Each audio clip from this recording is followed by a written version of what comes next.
Buenas, então como sempre, inscreva-se, deixa um like se puder, se quiser e se gostar, porque ajuda a gente aí de fato com os algoritmos obscuros do YouTube, né? Links aparecendo aqui embaixo, grupo do Facebook, repositório de códigos, Telegram. Como eu sempre digo, repito, eu não consigo responder dúvidas individuais, então eu acabo participando ali no Facebook ou trazendo as dúvidas para discutir aqui no canal, né? Eu não consigo ficar respondendo todo mundo individualmente, tá? Perdão por isso. Briga de setups. Então, quem viu aí o primeiro vídeo dessa minissérie, aí, dessa brincadeira que a gente está fazendo, a ideia é pegar alguns setups, principalmente setups do Stormer, né, do manual de setups, não era manual, não, acho que era manual de setups do Stormer, né, um livro que eu recomendei, uma série de PDFs que você pode comprar lá pela própria LS, né, para trazer aqui para o Profit, traduzir isso em código, né, executar o backtest e ver aí o que resultados a gente tem em cada um desses modelos, né, desses modelos operacionais. Como eu disse e repito, é algo meio subjetivo, tá? A simples ideia de comparar setups já é subjetiva, porque não tem como você objetivamente comparar exatamente igual, né? Ponto por ponto cada um dos setups. Então, por exemplo, o primeiro setup que a gente viu era um setup semanal. Esse aqui a gente vai ver hoje é um setup para período diário. Como é que você compara um com o outro, né? Objetivamente falando, né?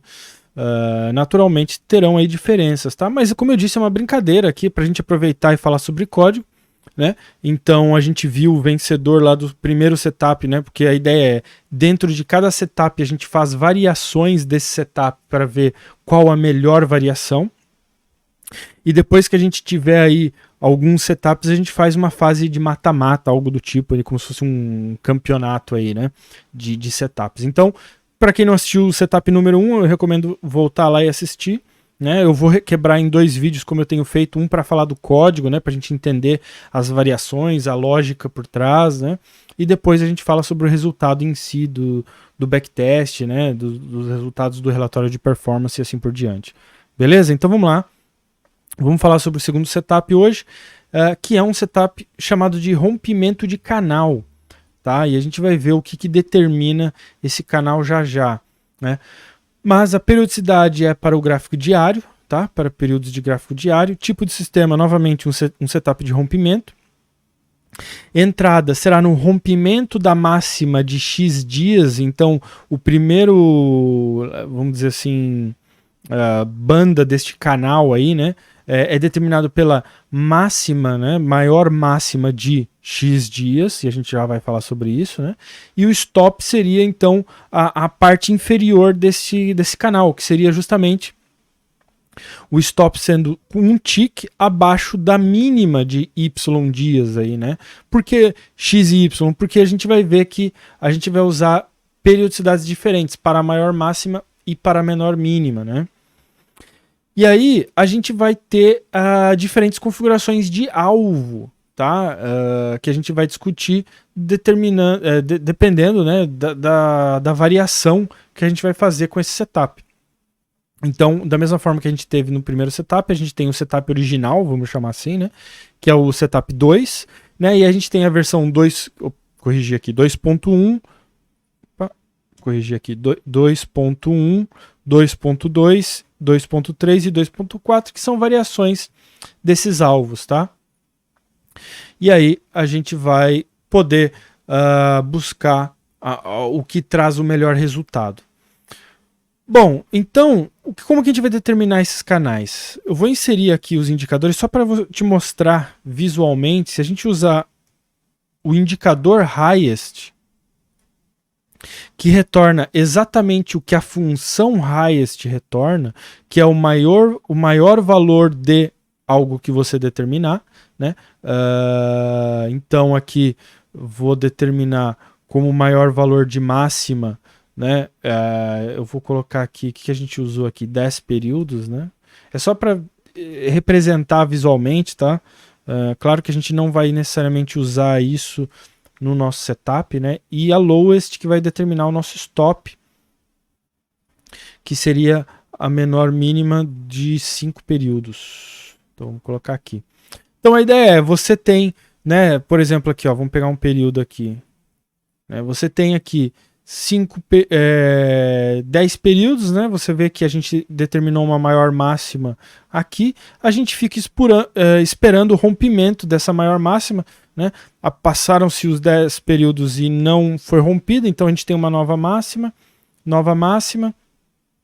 né? Até que de fato em algum momento ela será rompida, e aí a gente vai fazer a abertura de posição de compra esperando o preço voltar, né, em algum momento. Vamos ver se ele chegou a acontecer aqui. Opa, vamos ver se ele chegou a acontecer aqui, ainda não, né? Mas a ideia seria então, em algum momento ele voltar e romper a mínima. A gente já vai falar sobre a lógica desse código, porque tem alguns detalhes importantes aí a serem feitos, observações importantes a serem feitas, né? Mas, de grosso modo, esse é o modelo, tá? Você tem um canal que é determinado pela maior máxima e menor mínima de determinados períodos. O rompimento dessa maior máxima é o seu sinal de compra. Volta para a menor mínima seria o seu stop, né? Para menor mínima, né? Então, vamos observar aqui. Vou colocar aqui. E a gente vai começar a falar sobre o código e entender o que está acontecendo. Então, como sempre, a gente tem uma declaração de constantes aqui que a gente vai precisar, o alvo percentual, né? Como a gente viu, algumas variações do nosso alvo será baseado em quantos porcentos do alvo, de alvo a gente quer. Então, para isso eu tenho uma constante que eu posso configurar e customizar isso de forma mais fácil, né? E a configuração de quantos ticks eu quero no meu stop, né? Por padrão a gente usa um, mas eu te deixo a possibilidade aí de fazer essas customizações. Afinal, esse é o propósito geral desses vídeos, tá? Não é te dar um setup pronto para você ir lá e operar, falar, olha, isso aqui, setup vencedor, ganhador. Não, é te dar um código de algo realista, concreto, né, no contexto de programação de mercado financeiro, para que você altere para o que você acha melhor. Fala, não quero, na verdade, 10 períodos, eu quero 20. Ou não quero o rompimento da máxima, eu quero o rompimento da média. E assim por diante. O importante é que o esqueleto do código você tem, né? E aí você altera conforme você achar melhor dentro do que você precisa aí, né? Tá? Então esse sempre é o foco principal aqui dos nossos vídeos, né? A gente tem aqui as declarações de algumas variáveis, né? Como sempre aqui, bloco de variáveis que a gente vai usar. Vou chamar aqui de máximo, a máxima de x dias e a mínima de y dias. O valor de stop alvo que a gente vai precisar para realizar nossas operações. X e Y vai referir justamente aos parâmetros que eu chamo aqui, ó, na entrada, né, onde eu falo que é o rompimento da máxima de X dias e o stop é um tique abaixo da mínima de Y dias. Então eu criei variáveis para isso, para novamente você poder customizar e alterar da forma que você achar melhor, né, e que fique muito claro, muito óbvio aqui o que está acontecendo. E uma variável booleana, sinal, que vai determinar quando há um sinal. Afinal, uma variável booleana, né, retorna para a gente verdadeiro ou falso. Então, verdadeiro há um sinal, falso não há um sinal.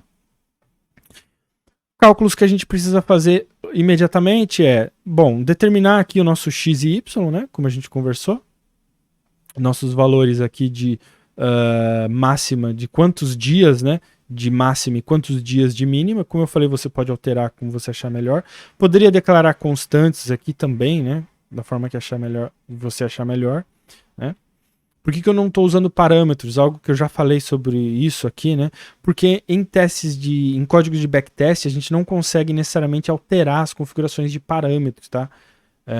Então faz mais sentido deixar como constante, porque eu posso vir alterar aqui diretamente no código fonte e ainda assim fica mais organizado, né, separado do código principal, né? Mas como tudo, né, é muito uma questão pessoal de gosto, né? Não é obrigatório, né? Nossos valores aqui de máximo x dias, então justamente é a função highest, né, que vai retornar o maior valor de quem? De máxima, de x, né, do período anterior. E eu já vou falar por que do período anterior, tá? E a mínima de y dias é a lowest, né, que é o menor valor de quem? De mínima de y, que eu determinei aqui, né?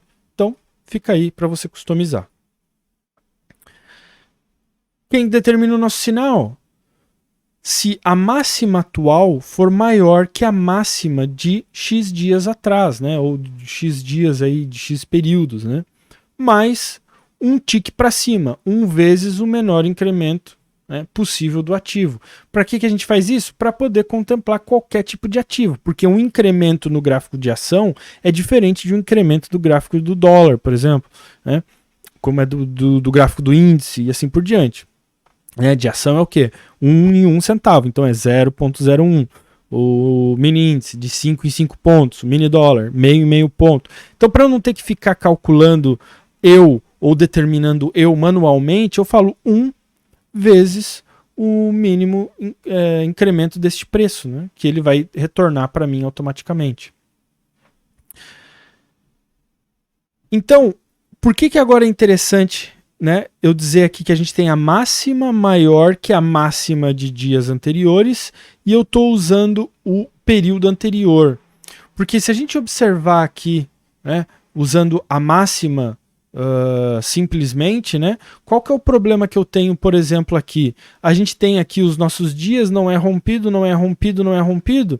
A gente tem uma determinada aqui, após esses 10 dias, uma determinação de um novo valor de máxima, né, de maior máxima dentro dos 10 períodos. Só que, claro, a máxima deste candle aqui nunca será maior que a própria máxima, né, um tique acima. Né? Ele não tem que ser como maior que a sua própria máxima, ele tem que ser ele pode ser no máximo igual à sua própria máxima, né? Então a gente nunca encontraria um sinal de entrada. Então por isso que eu deixo ele defasado em um período para que o candle atual ainda considere a maior máxima do período anterior, né? Porque senão pode ser que eu nunca não consiga abrir uma posição, né? Porque eu nunca vou conseguir achar um período que é maior que a própria máxima, né? Não tem como isso acontecer, né? Então, por isso que a gente usa aqui do período anterior, porque aí pode ser que a máxima do período atual seja de fato maior que a maior máxima que ocorreu nos períodos anteriores, né? Então é para isso que a gente tem esse período, essa adição aqui de período, né? E aí, note que os códigos aqui de entrada e saída é exatamente igual, por exemplo, do primeiro setup, né? Porque o esqueleto do código é exatamente o mesmo, a estrutura é igual. O que interessa para nós aqui, né, de diferente, é justamente o que gera o sinal, né? Por quê? Porque, olha, havendo o sinal e eu não estando posicionado, not is bought, né, não estou posicionado, eu vou fazer a compra stop, né, para abrir minha posição no valor aqui de maior máxima de X dias. O stop é justamente, até poderia acrescentar aqui um tique de incremento, né? Mas a gente pode deixar aqui mesmo máxima de X dias. O stop é na mínima de Y dias menos o meu tique de stop, né? No caso aqui a gente configurou em 1. Alvo, né, é o buy price mais uma porcentagem deste preço, no momento configurado em 8%. Né? E aí eu faço uma venda para tentar finalizar a minha posição no stop, né, para quando ocorre o fato de que a posição se fecha no mesmo candle. Tá? Tudo sobre isso eu falo mais no nosso guia de backtest, tá? E na nossa introdução à programação no Profit do Zero. Então eu recomendo assistir esses vídeos aí para ter uma base mais contextual aí de como funciona um backtest por trás das câmeras aí, né? Por trás das cenas aí, para você entender melhor, né? E aí, eu estando posicionado, eu vou começar a buscar posições de saída, né? Fazendo vendas aqui, né? Limite para alvo, stop para stop. Já falei por que tem que ser ordem limite para alvo, né? Não use ordem stop para alvo, tá? Novamente, lá no guia de backtest a gente fala mais sobre isso, né? E aí a gente vai ter as nossas operações, tá? As variações do setup, vou ter que corrigir aqui, são variações de alvo, né? Então note que aqui no 2.1 é simplesmente a única diferença é que o nosso alvo é em 5%, tá? No 2.2, tem que alterar aqui também, que eu esqueci de fazer, a única alteração é que o nosso alvo é em 10%, tá? Poderia, né, afinal, a ideia é ter um código para justamente ter esses componentes para que você possa alterar sem ter que criar arquivos separados, né, obviamente, mas eu criei justamente para ficar muito claro e você poder ver aqui onde estão as diferenças, tá? Mas, claro, a ideia é você ter um arquivo só para administrar tudo isso, né? E só alterar aqui o parâmetro, né, ou a constante nesse caso que você deseja. O nosso 2.3 aqui já é um pouco diferente, porque o alvo não é uma porcentagem, tanto é que a gente colocou 0 aqui, mas é uma configuração de Fibonacci, uma projeção de Fibonacci em 161, né? Então você note que o cálculo de alvo aqui é um pouco diferente, né? Então a gente pega a amplitude do nosso risco, que é o preço que eu me posicionei menos o meu valor de stop, e projeto em 161, que seria o Fibonacci, né?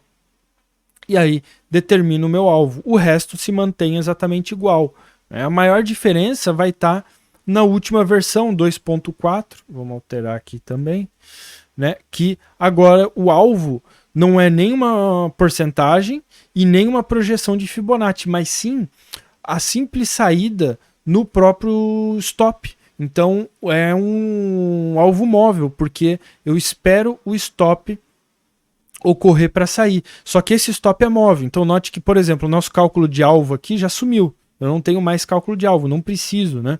Porque o que vai determinar a minha saída agora é essa condição aqui quando eu estou comprado, né? Que é o que? Verificar a condição do meu stop, né? Para novas mudanças aí da minha menor mínima, né? Na minha banda inferior, né? Para que, havendo essa, eu mova meu stop para esse novo valor. Né? E aí continuo tentando sair no stop, como sempre, né? Para fechar minha posição. E como sempre, né? Eu mencionei isso no primeiro setup, né? Essas plotagens aqui são simplesmente sinais visuais para a gente ver o que está acontecendo. E no próximo vídeo, que a gente for falar de fato dos resultados, a gente vê um pouco sobre o setup em si e os resultados deles, beleza? Então isso aí, esse foi o setup rompimento de canal, o código, né, do setup rompimento de canal. No próximo a gente fala sobre os resultados desse setup. Valeu? Falou, então até o próximo vídeo.